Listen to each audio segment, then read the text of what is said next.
segala macam Jabar ini sudah ada, sudah mempunyai kelompok-kelompok. Akan tetapi mayoritas besar saat itu mereka belum memiliki kelompok atau tidak menamai dirinya dengan sebutan kelompok. Oke.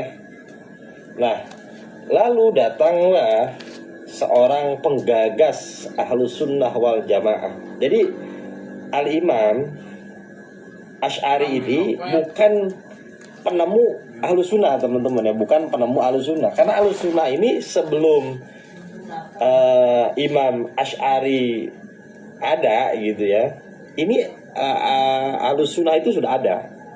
Nah, Imam Asy'ari ini kemudian melihat saat beliau ya dakwah, saat beliau hadir di realitas saat itu gitu. Ini sudah ada Syiah, sudah ada kelompok ini dan lain sebagainya. Ada yang menyebut Quran itu hadis ya, bukan qadim gitu. Bahkan beberapa imam besar seperti Imam Ahmad bin Hambal dan beberapa imam yang besar saat itu di penjara. Karena apa?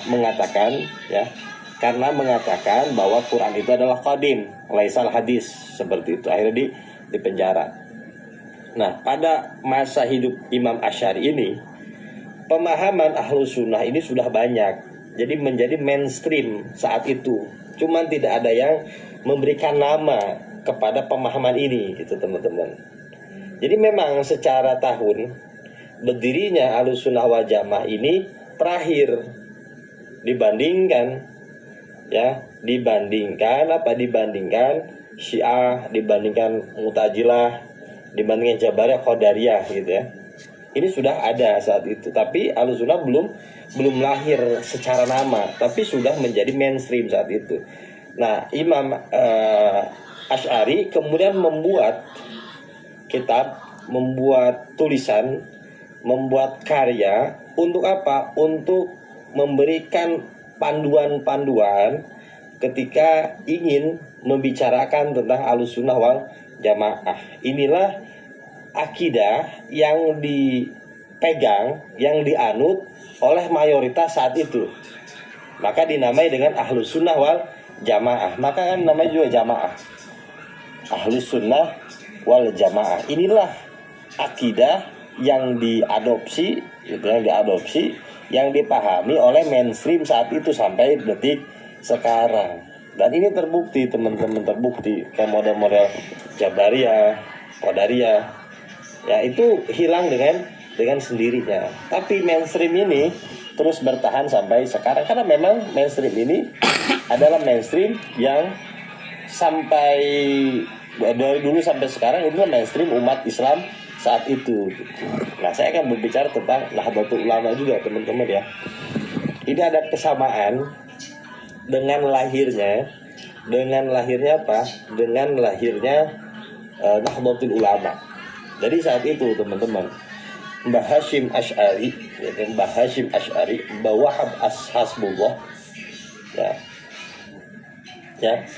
Mbah Hasyim Asy'ari, Mbah Wahab Hasbullah, ketika mereka ini sudah aktif mengajar dakwah gitu ya, mereka ini sedikit merasakan khawatir terkait apa? Terkait banyaknya Islam modernis saat itu.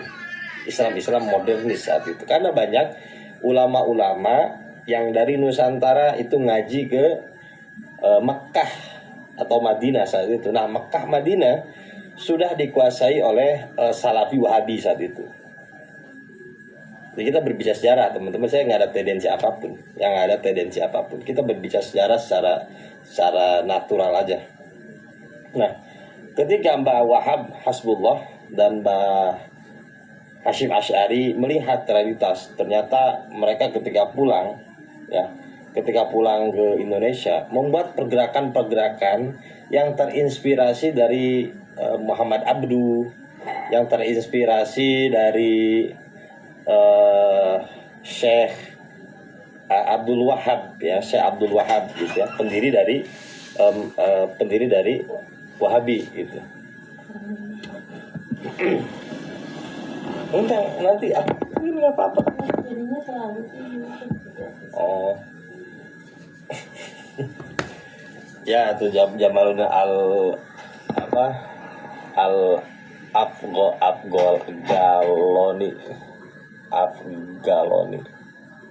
Oh saya double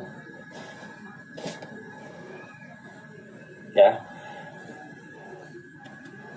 Benar benar saya suka ini nih kayak gini-gini. Kenapa sih orang lagi bahas apa nanti Isra Mi'raj? Al Afghani ya Afgolani ya teman-teman nih. Ya ketika para masyayikh NU itu melihat banyak ulama-ulama yang balik dari Mekah Madinah kok berpikirannya sudah beda gitu, modernis, yang modernis. Banyak tradisi-tradisi Islam yang sudah berkembang di Indonesia ini dihilang-hilangkan gitu. Tradisi-tradisi yang dibawa oleh para sunan, yaitu Sunan Wali Songo. Ini banyak dihilang-hilangkan karena terpapar oleh pemahaman-pemahaman dari luar ini, yaitu dari Mekah Madinah yang saat itu dikooptasi oleh mereka gitu ya, oleh mereka. Nah, dari keresahan itu maka Mbah Hasyim Asy'ari membentuk namanya gimana, coba kita sembunyikan dulu ya, gimana sih, coba dulu. Pengaturan komentar nih udah ya, saya aktifkan dulu ya, jadi enak. Ya teman-teman, nah ketika Mbah Hasyim Asy'ari ini membentuk satu komite Hijaz, ya ini adalah salah satu gerakan yang luar biasa. Kenapa? Karena gerakan komite Hijaz ini untuk membendung gerakan Wahabi yang ingin menghancurkan makam Rasulullah Shallallahu Alaihi Wasallam. Jadi ulama sedunia ini berontak kepada pemerintah Arab saat itu yang ingin menghancurkan makam Rasulullah. Tapi Mbah Hasyim Asy'ari, Mbah Wahab Hasbullah, lalu membuat satu komite yang dinamakan dengan Komite Hijaz, lalu mengirimlah beberapa ulama-ulama dari kita untuk menghadapi Raja Arab saat itu. Sampai akhirnya tidak jadi dibongkar makam Rasulullah Shallallahu Alaihi Wasallam. Kenapa? Karena ada Komite Hijaz ini. Nah, dari Komite Hijaz ini akhirnya dibentuk Nahdlatul Ulama. Kita dibentuk Nahdlatul Ulama. Nah, Nahdlatul Ulama itu apa? Nahdlatul Ulama itu satu representatif perwakilan dari Ahlus Sunnah wal Jamaah gitu ya. Jadi satu perwakilan perwakilan dari Ahlus Sunnah wal Jamaah gitu. Nah, inilah dibentuk Nahdlatul Ulama. Jadi secara umur Nahdlatul Ulama dibanding Muhammadiyah ini lebih muda. Dibanding ormas-ormas lain pun lebih mudah. Kenapa? Seperti itu, sama halnya kayak Ahlus Sunnah wal Jamaah gitu. Yang mereka lahir duluan, menisbatkan diri membentuk satu kelompok atau aliran. Sedangkan Ahlus Sunnah Nahdlatul Ulama itu belakangan. Maka nggak aneh. Ormas yang memiliki massa terbanyak ya NU gitu. Kenapa? Karena ini sudah menjadi akidah atau amaliyah mainstream masyarakat Islam di Indonesia gitu ya. Mudah-mudahan teman-teman bisa pahami. Jadi lahirnya Ahlus Sunnah wal Jamaah seperti lahirnya Nahdlatul Ulama gitu. Ya, ini yang dinamakan dengan perwakilan Ahlus Sunnah wal Jamaah yang ada di Indonesia gitu. Jadi bukan berarti ormas lain bukan Ahlus Sunnah wal Jamaah, tetap Ahlus Sunnah wal Jamaah. Nanti kita akan bicara perbedaannya tuh dari segi apa gitu teman-teman ya. Ya Muhammadiyah juga termasuk Ahlus Sunnah wal Jamaah, Persis juga termasuk Ahlus Sunnah wal Jamaah. Banyak aliran-aliran yang di Medan segala macam itu termasuk Ahlus Sunnah wal Jamaah juga gitu.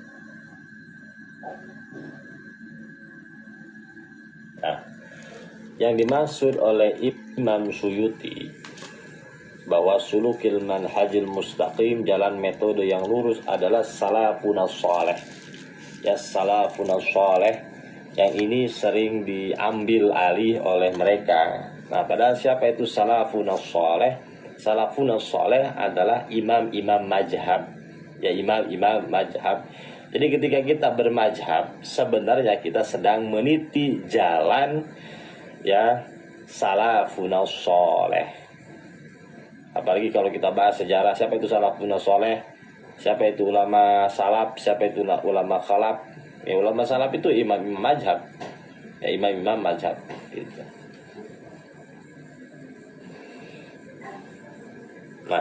Nah ini jadi masalahnya sekarang teman-teman, hampir semua ini mengklaim sebagai ahlu sunnah wal jamaah gitu. Tapi ahlu sunnah wal jamaah itu mempunyai tipologi, mempunyai ciri khas yang tidak bisa kita lepas darinya.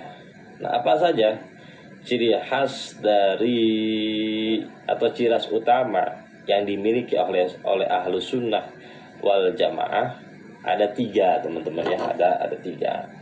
Oke, kita bahas nih satu per satu.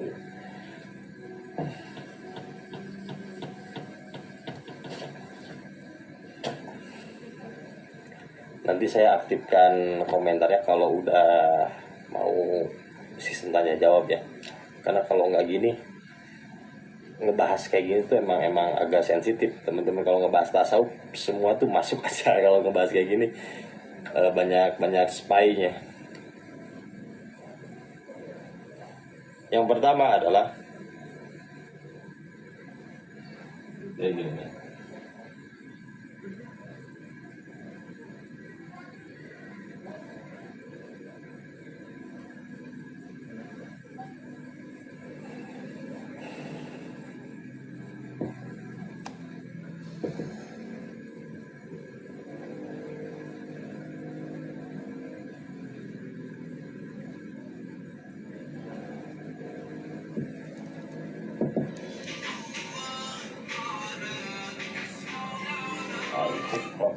Yang ketiga adalah al-harakah.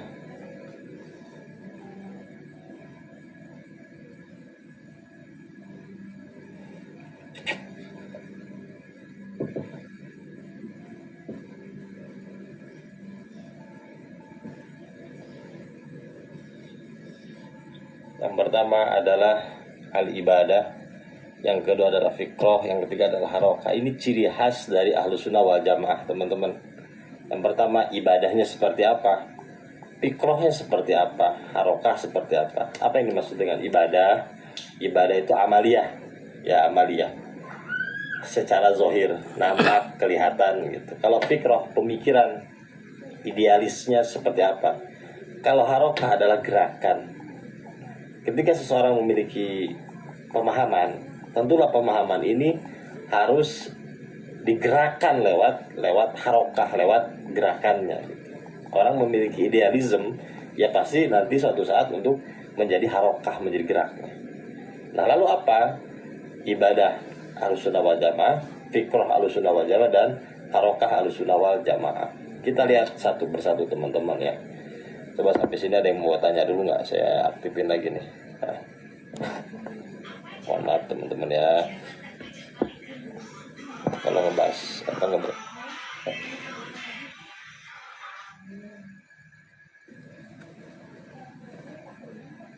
Monggo teman-teman kalau ada yang bertanya dulu. Sambil saya ngisi spidolnya biar tebal. Ntar dulu saya ngisi spidol dulu teman-teman, ini kayaknya mau habis.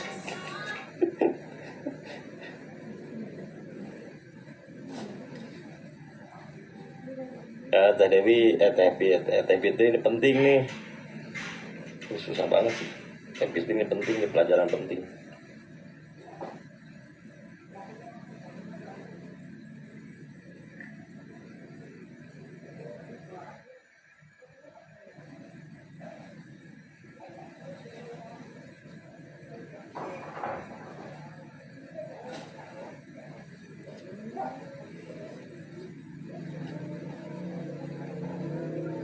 Ada perbedaannya. Nanti kan perbedaannya saya jelasin ini satu-satu. Teman-teman pasti tercengang. Kok bedanya di sini gitu. Makanya yang ngaji ini jangan baper ya. Kalau salah ya salah aja. Ternyata selama ini saya tidak seperti Ahlussunnah wal Jamaah gitu. Ini saya ngisi ini dulu nih biar enak tebal jadinya. Nggak apa-apa ya, nggak apa-apa. Kalau ada yang ngaco-ngaco komentarnya dimin aja, jangan dibalas. Yang pertama adalah ibadah. Nah, ibadah Ahlussunnah wal Jamaah itu apa? Yang pertama ya,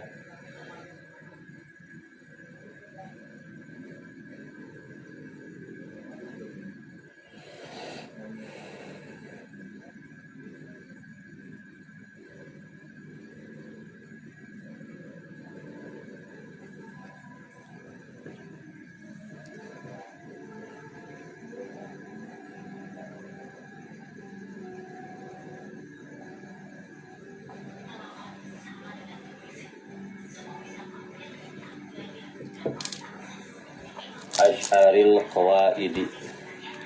Ya, Asy'aril Qawaidi. Apa yang dimaksud dengan Asy'aril Qawaidi? Umroh disalapi, pulang umroh malah hijrah nggak salapi.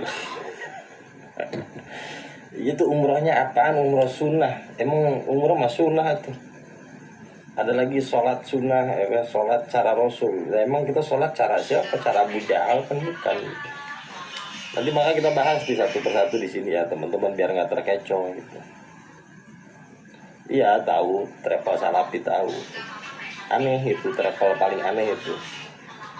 Nanti makanya umrohnya sama saya aja, namanya umroh spiritual. Ya, apa yang dimaksud dengan Asy'aril Qawaidi? Teman-teman pernah dengar belum tentang Imam Asy'ari ya, mengklasifikasi tentang sifat wajib bagi Allah, sifat mustahil bagi Allah, sifat jaiz bagi Allah. Itu yang dinamakan dengan pondasi akidah Ahlussunnah wal Jamaah tentang wujud idam baqo mukhalafatul hawadisi qiyamuhu binafsihi wahdaniyat kudrat iradat. Teman-teman mungkin pernah hafal itu, mungkin sekarang sudah lupa. Karena untuk kecil kita diajarkan oleh guru-guru ngaji kita tuh. Ya inilah salah satu ya ciri khas tentang apa? Tentang Asy'aril Qawaidi. Ya, nanti lebih banyak lagi kita bahas di kitab Sanusi nanti ya. Nanti kita bahas nih teman-teman ya. Cuman saya targetnya menyelesaikan dulu Fathul Qoribnya. Setelah Fathul Qorib beres, kita masuk ke matan Sanusi. Nanti ini kita ngebahas tentang ini nih, tentang akidah Ahlussunnah wal Jamaah yang diasas oleh Al-Imam Asy'ari. Oke. Nanti kita perdalam. Yang kedua, ya, saya cuma karena kita mayoritas Imam Syafi'i, kita sebut Imam Syafi'i aja.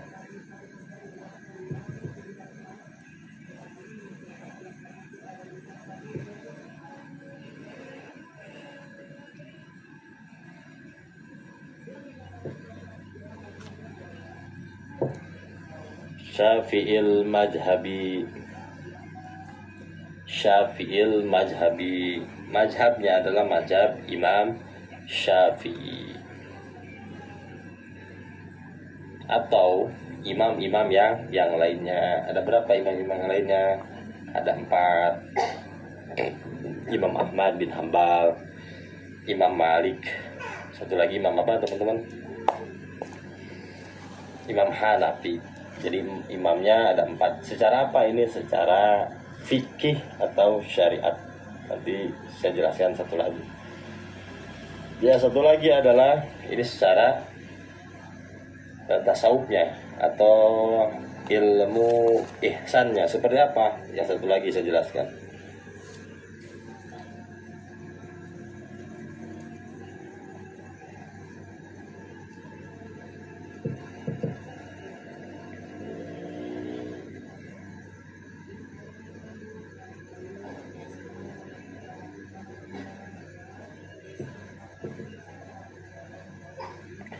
Sunni at-tasawuf ya, secara tasawufnya mengambil pendapat dari imam-imam yang sunni. Seperti siapa? Kita mempunyai 2 imam besar dalam ranah tasawuf. Siapa itu? Yang pertama adalah Imam Junaid yang kedua adalah Imam Ghazali dan Imam Junaid. Nah,